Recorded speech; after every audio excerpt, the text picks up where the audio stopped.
Time now, 13 minutes past 7. Christmas shopping, it can be difficult for all of us. If you're disabled, though, it can be nigh on impossible.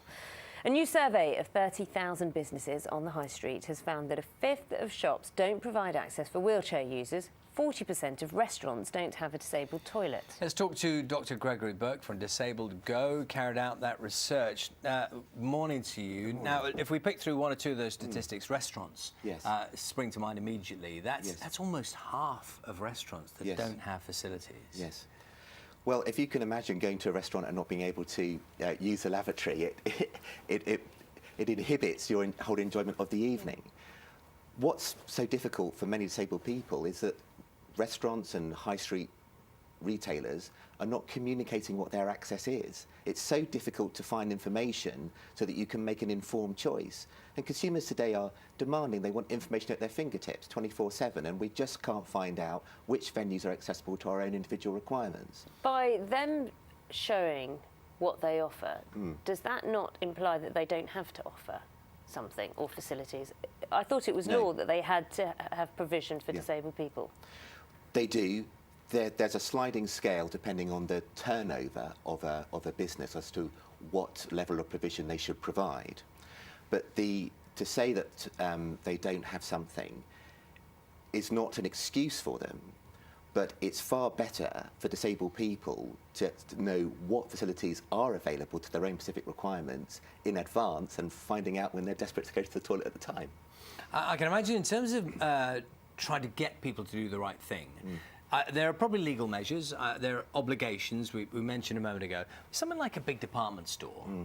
I mean, that's someone who can afford it. There's no reason in that respect. How is it that, you know, a year ago, 2 years ago, sometime an official has gone in there and said, you must have this, and if you don't, you'll pay a price? Why does that not happen? Well, you're absolutely right, an official hasn't done that. Businesses like big department stores are not seeing that disabled people, we're not financially disabled. It's not a marginal market opportunity. It's massive and it's mainstream. Putting in an accessible changing room, for heaven's sake, is the least that can be done, and it leads to a return on bottom line as well. So it's, at the moment, it's a lose-lose. Lose for business, lose for disabled people. If it can be a win-win.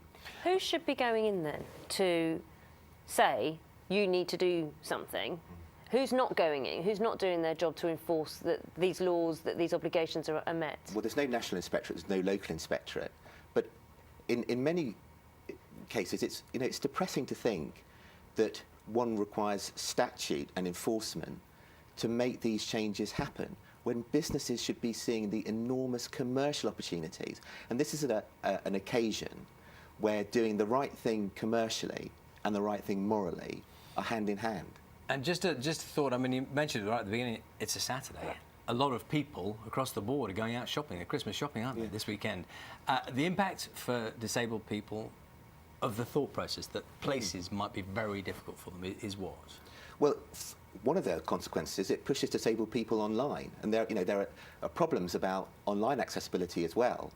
But you can't talk about the viability of high streets and the decline of high streets without thinking about accessibility. And we know from our steering groups that we hold up and down the country of disabled people that if disabled people knew that they were going to have a fully accessible experience, they'd be returning to the high street.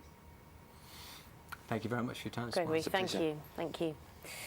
Let's go to Philip. Let's find out what's happening with the morning's weather. And I think it's